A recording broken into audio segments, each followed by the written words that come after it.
The story of the Mercedes-Benz S-Class. A story of enthrallment, innovation and passion. A story of bold inventors and intrepid pioneers in search of a better future. It's the story of people with vision and the courage to stray from well-trodden paths. People who were ahead of their time and refused to accept compromises. And it's a classic love story too. The story of our love for the car.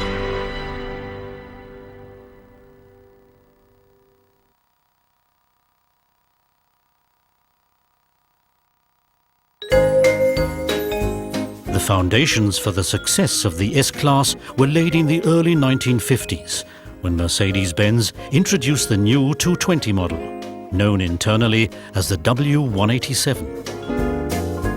Beneath the bonnet of this forefather of today's S-Class lay a newly designed six-cylinder engine with overhead camshaft. The car had a top speed of 140 kilometers per hour, impressive in its day, and featured duplex brakes on the front wheels. Even back then, these revealed our belief that safety is paramount, a belief that's reflected in every Mercedes-Benz car.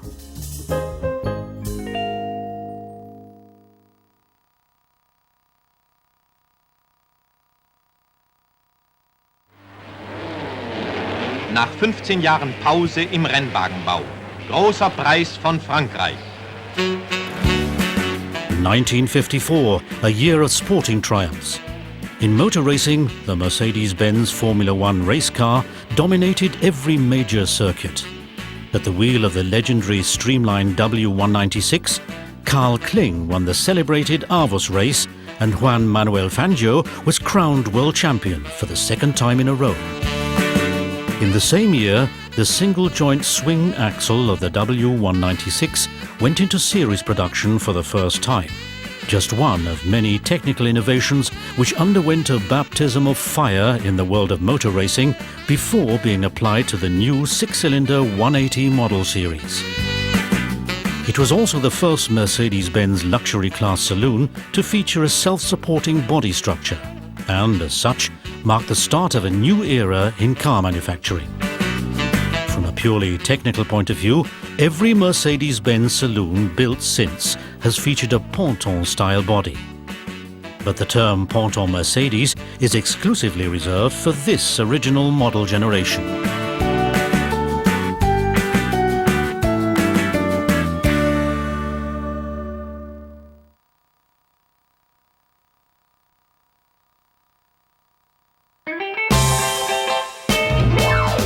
Rock and roll ruled the dance floors in the late 50s, while in living rooms the television was starting to take hold. And a ball-shaped satellite known as Sputnik began transmitting signals from space for the first time. Rocket propulsion played an important role at Mercedes-Benz in those days too. It was an idea which sparked off a new era in safety research, and during the early phases there was an occasional tendency to overshoot the mark. Many of the research findings from this period were fed into the development of the Model Series 111, which began to roll off the production lines in 1959. The design of what we know today as the tail-fin Mercedes was certainly eye-catching. But the really revolutionary thing about it was its rigid passenger cell with crumple zones front and rear, patented by Bela Barini, the father of passive safety. He was also the man who came up with the idea of the padded dashboard in the tail-fin Mercedes. On April the 12th, 1961, the world held its breath as the Soviet cosmonaut Yuri Gagarin circled the Earth in a space capsule, becoming the first man in space.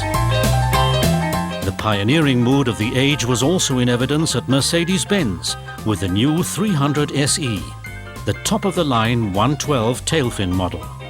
A 4-speed automatic transmission, a dual-circuit braking system, disc brakes front and rear, and for the first time, air suspension were all standard features of the plush 300 SE.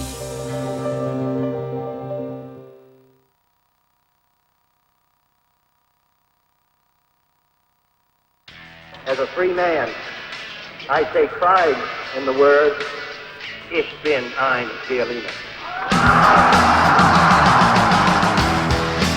The beginning of the 60s was a time of change all around the world. Also at the Untertürkheim plant in Stuttgart, where work was forging ahead on the legendary luxury class 108 and 109 model series. The sight of the 250S to 300 SEL models still makes the car fans' hearts race. The body, created by the French designer Paul Braque, marked a departure from everything that had gone before.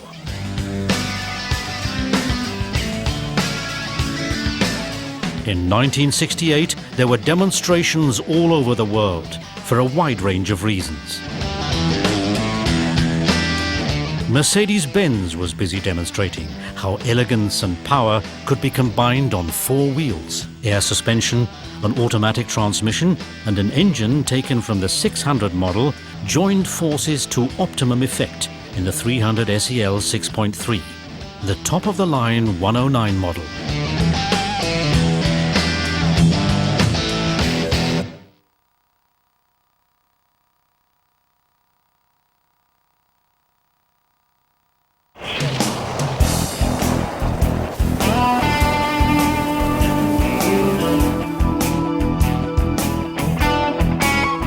It's one small step for man,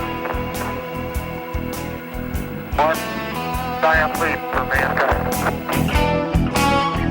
It was only one small step for Mercedes-Benz to give its latest luxury class 116 model series the official title, the S-Class. But this model series represented a giant leap in terms of passive safety. Groundbreaking improvements, such as the crash-protected fuel tank and the enhanced passenger cell, marked out the S-Class saloons, which began to roll out of the Sindelfingen plant in 1972. Boxing legend Muhammad Ali was known as the greatest, even before his famous fight with George Foreman in Zaire. Afterwards, he became the greatest of all time. The greatest member of the S-Class family was the 450 SEL 6.9. With a displacement of almost 7 litres, this spectacular model represented the pinnacle of the model series when it was launched in 1975. There was another groundbreaking invention that marked out the first generation S-Class too. It was the world's first passenger car to be available with the anti-lock braking system. Today, ABS is a standard part of almost every car manufacturer's repertoire. But in 1978, it was exclusively reserved for Mercedes-Benz S-Class customers.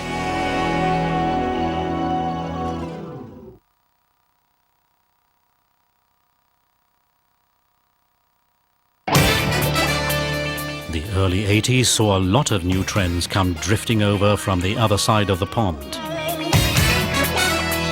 But the 70s weren't even fully over when Mercedes-Benz showed the world where the S-Class was heading. Straight to the future. W126 was the internal designation for the latest milestone in car safety. This second generation was the first to survive the offset crash test at a speed of 55 kilometers per hour unscathed, making the S-Class one of the safest cars of its time. Mercedes-Benz underlined its pioneering role with the introduction of the brand new driver's airbag and the belt tensioner.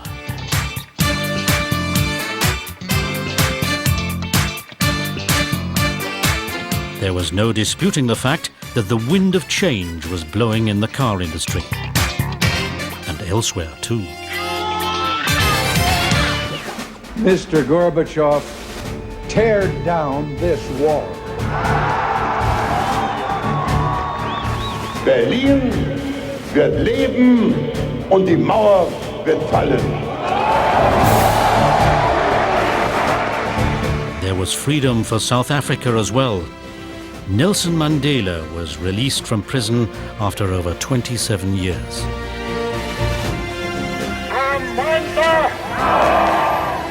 He also drove an S-Class, a great car for a great man.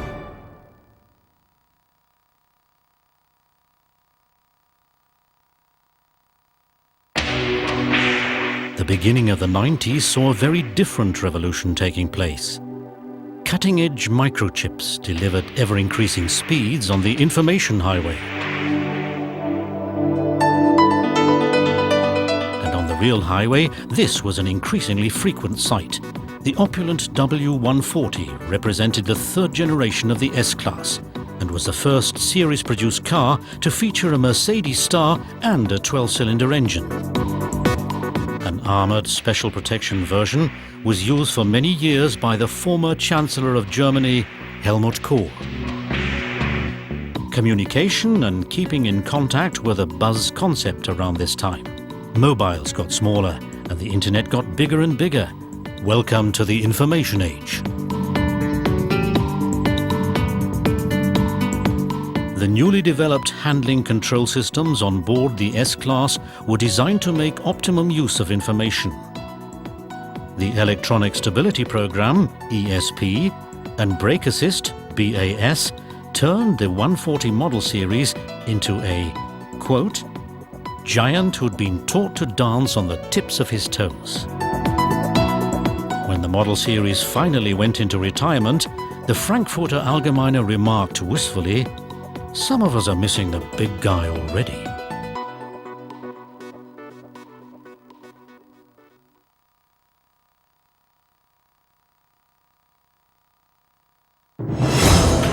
In 1998, a German-American merger made history. Formula One driver Mika Häkkinen and his McLaren Mercedes revived the legend of the Silver Arrows, and Mercedes-Benz presented the new 220 model series S-Class saloons. The standard specification model boasted over 30 innovations and 340 patented features, including Airmatic, the newly developed air suspension system. The S-Class began the new millennium with Pre-Safe,